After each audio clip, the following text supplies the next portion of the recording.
Hi everyone, welcome to the fifth part of my Blender tutorial series, an introduction to geometry nodes. Today we'll be working on improving our icing. Currently we have a very basic, perfectly circular icing. I want to add a nice randomization wave and even create droplets all inside the geometry nodes. Without further ado, let's jump into Blender. So, last time we created these sprinkles. Today we'll go back to our icing to improve its look significantly. To do that, let's create a new reroute node here to separate our icing mesh.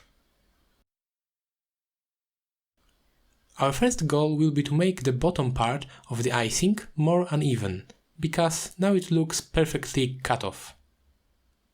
For that, I'll show you a new workflow with remeshing. First of all, let's create a mesh to volume node. I want to have a pretty high voxel amount, something like 400 should be good enough. I will also set the density to something bigger, maybe 5. Yep, that looks good. As you remember, before we used this node in combination with volume to mesh to do remeshing. Now we'll do something more advanced. One interesting property of volumes is the ability to distribute points inside of them. To do that, we'll use a distribute points in volume node. As the name suggests, this node allows us to distribute points inside the volume, similarly to distribute points on faces node. It has two modes, but different ones. The random mode works the same, distributing points randomly, but the grid mode distributes points in a regular 3D grid. To actually see the difference, we need to set the density higher. Much higher. The points now are really big. Let's scale them down to better see what we are doing. For that, I will add a set point radius node and set it to 2 mm. Let's increase the density a little more. Again, this is because we are working on a real-life scale and the donut is pretty small. I will set the density to 5 billion. Extremely high, but it works. So, why do we convert our icing into a bunch of points? Because in geometry nodes you can actually convert points to volume and then to mesh. So, this is another way to remesh things. But we'll not do it yet. This is because we didn't change anything in the points. If we convert it to mesh now, the results will be the same as before. This is the part to randomize the bottom part to create this nice wave-like pattern on the edge. So, our current goal is to take these points and delete the bottom part with some sort of wave pattern. Before, for separation, we used the separate geometry node, but now we actually don't need this separated part at all. Because of that, the better approach will be to just delete this unwanted point with delete geometry node, which do exactly what the name suggests. It deletes stuff. Let's add it and plug it in. As you can see, all points have been deleted. This is because by default, delete node will delete every point. Here, we can switch between domains to delete only specific parts of geometry. Here, we have only points, but if we take the default cube for example, we can delete all faces, and by switching to only faces, the edges and vertices still remain. So, let's leave it on points and all. Now, we need to create a selection field. First, do you have an idea how to select only the bottom part of the icing? What node or information could we use for that? We already did something similar with the Z position attribute. Let's add a position node and separate XYZ. Great. Similarly to when we created our color attribute for the dough, I want to have a gradient that starts at 0 and ends at 1. If we preview our position in the spreadsheet, you can see our range is different. Let's use the same solution as before. Let's add an attribute statistic node and plug it in. Now, let's add a map range node and plug in the same z position, and inside from min and from max values, first min value and then max value from the attribute statistic node. Perfect. If we preview it now, you can see we have a perfect gradient in the correct range. That's exactly what we wanted. Let's do a quick reminder. The attribute statistic node allows us to calculate different statistics from plug attributes and geometry.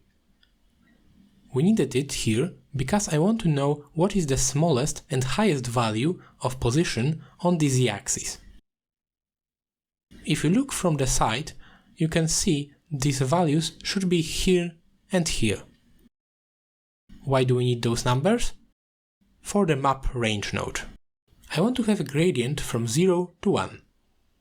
To make something like this, I need to know the current range. With the attribute statistic node, I calculated this range and then plugged it into the map range node. Now, I have a perfect gradient. Great. Now, let's add a greater than node to actually make the comparison and select specific parts. Let's plug it into the map range node and then into selection.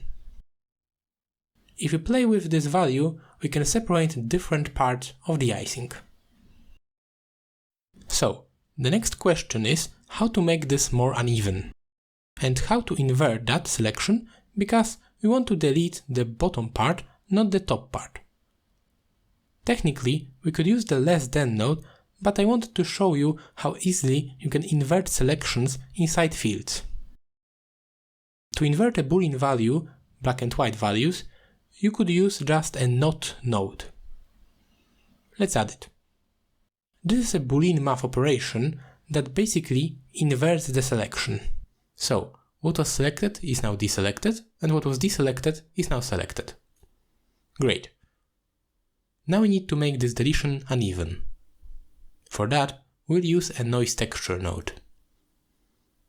Let's add a noise texture as well as the offset coordinates group that we created before. Now, let's join them together and plug our group input seed inside our custom group. Let's preview the noise with the viewer node. Now, our goal is to create a middle-scaled noise texture, something like this. We'll use it with our gradient to make a random selection for the delete node. Currently, for selection, we are using a single value threshold number, here. But you can see the socket is diamond shaped, which means that we can use a field here. For example, our noise. Why? Let's think about what will happen before plugging it in. To make the effect more visible and have more control, we need to have a way to increase the contrast in the noise texture. Let's add a map range node for that and play with the toMin value. I will set it as a negative number. Now, in the viewer node, we can see a clear division between black and white values. So, if we plug our noise into our greater than node and think about the black values, the chances are that most of the bottom will not be selected. This is because our gradient starts at 0 and most of the gradient has a greater value than 0. So, if the noise gets darker, less of the icing will be deleted. Let's think about the white part of the noise now. If we compare white to the gradient, chances are that the white part of the noise will be greater than the bottom part of the icing. Remember, the lowest value of the gradient are at the bottom of the icing. So, it will be deleted. To test our thought process, let's plug in our field. Let's now play with the map range node.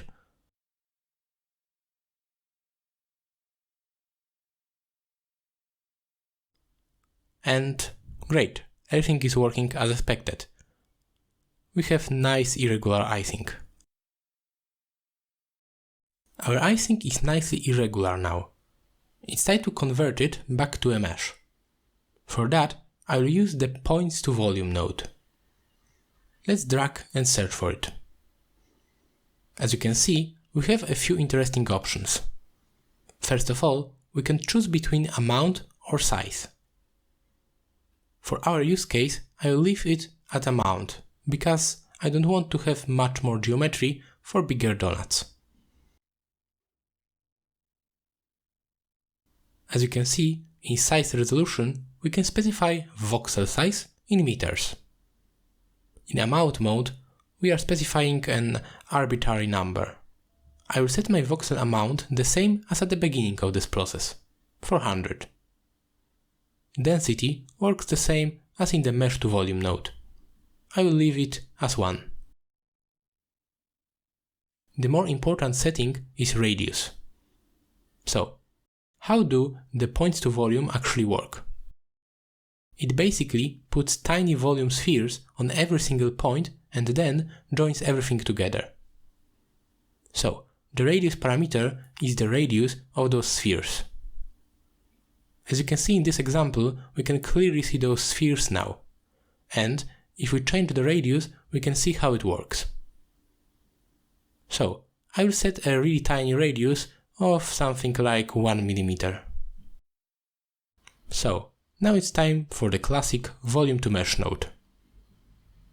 I will leave the settings as default. Our results is really noisy now, but we can fix it with our custom group named Smooth. Let's add it, plug it in, and increase the number of iterations. Great.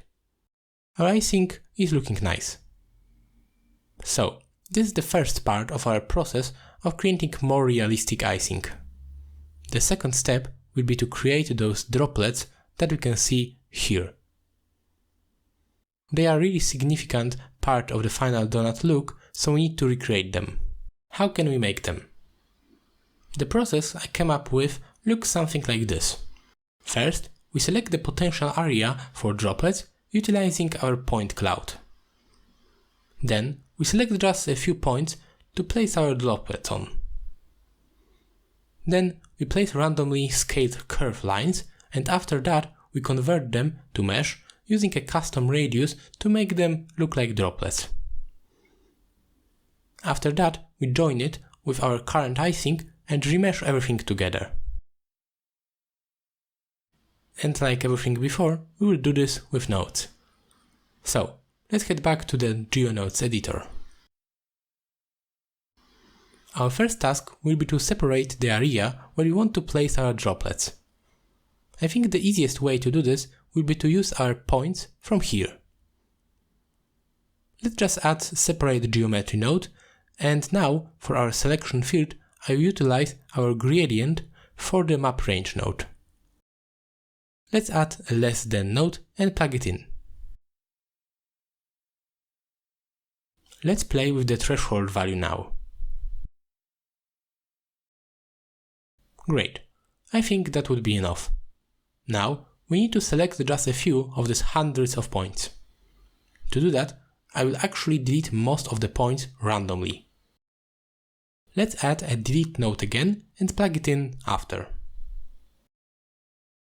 Now we'll create a really simple field with just 2 nodes, and one of them will be group input. Let's add it and drag and search for the random value node. Let's set it to a Boolean mode. Now, if we plug that into the delete geometry node, we can specify what percentage we want to delete. Since we want to have just few points, I will set this value really high, something like 0.999 is just right. As you can see, this probability value directly controls the number of points because the random value boolean switches only between 2 values, true and false, which means delete or not delete. So now it's time to place some instances on these points. We already talked about instances in the last part, so nothing new here. Let's add an instance on points node. For our instance geometry, I want to use a curved line. Let's add it.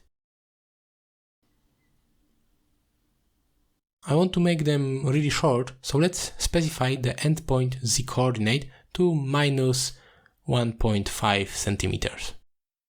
Let's plug it into the points node. Now, I would like to randomize the length of these lines. To do that, we can again use a random value node, this time of float type. What parameter do I want to randomize, you may ask? The instance scale in the z-axis.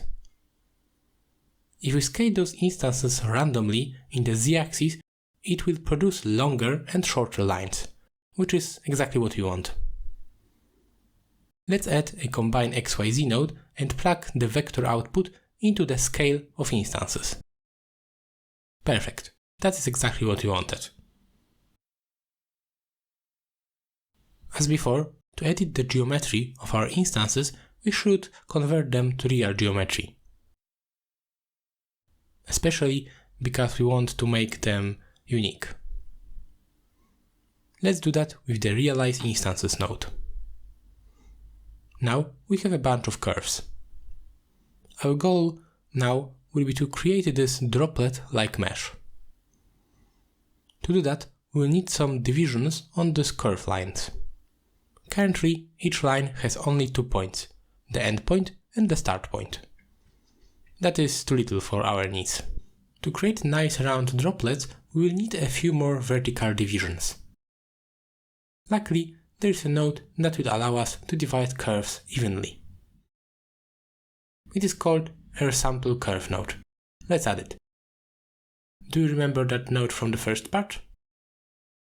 It will allow us to divide our curves lines into segments with even length.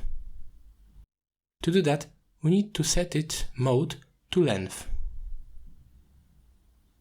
Now we can specify the length of the segment.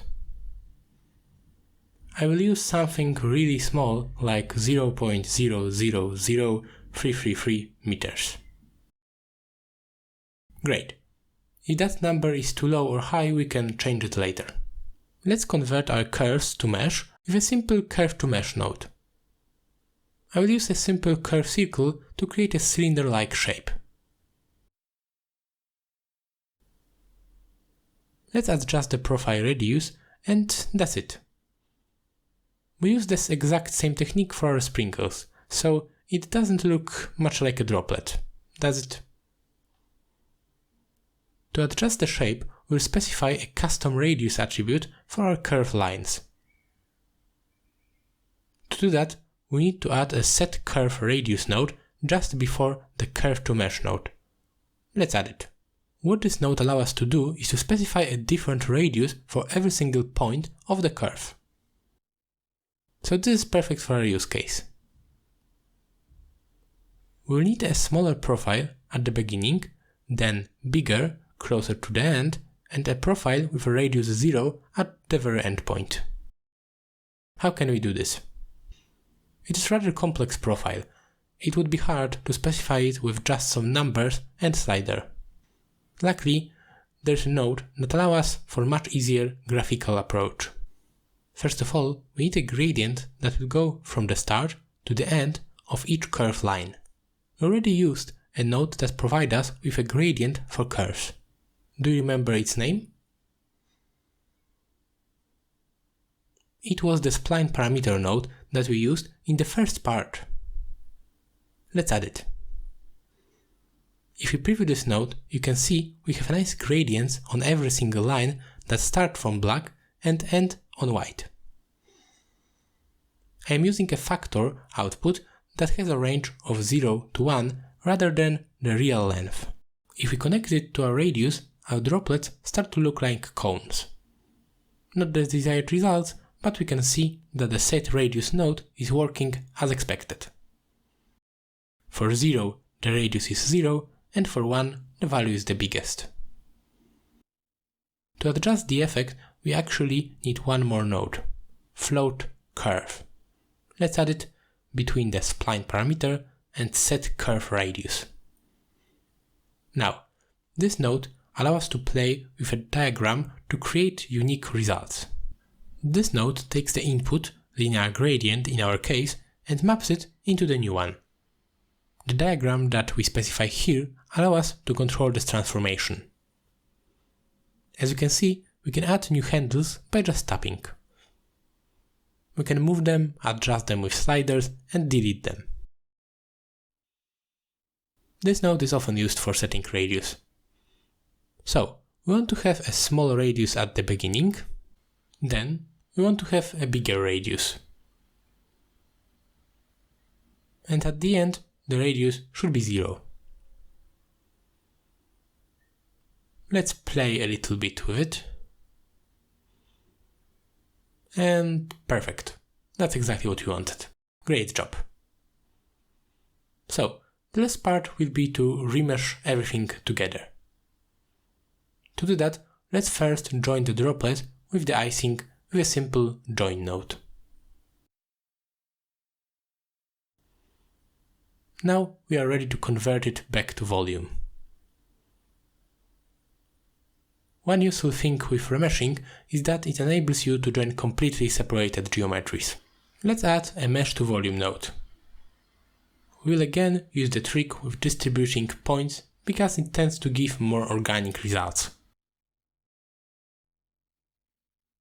Let's add distribute points in volume, and I will set the density to a really big number, in my case 89999999488. Yes, big number.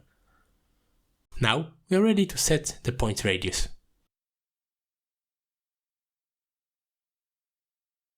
I will set it to 2 mm. Finally, let's add points to volume and set the resolution to 400. Now we are ready to convert back to mesh. Let's add volume to mesh node.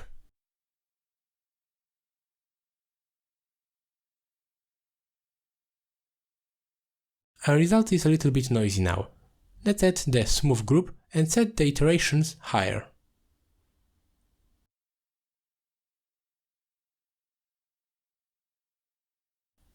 The final step is to set shade smooth, which will just make our mesh look smoother. And that's it.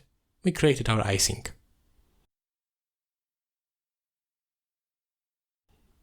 We can play with the seed and settings to create different variations and choose one that you like. We can also create a new bake node to improve our future workflow.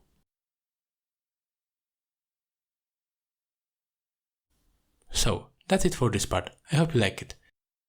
In the next part, we'll be working on improving our sprinkles. We'll make each of them completely different and we'll create custom attributes to allow for different colors inside the material.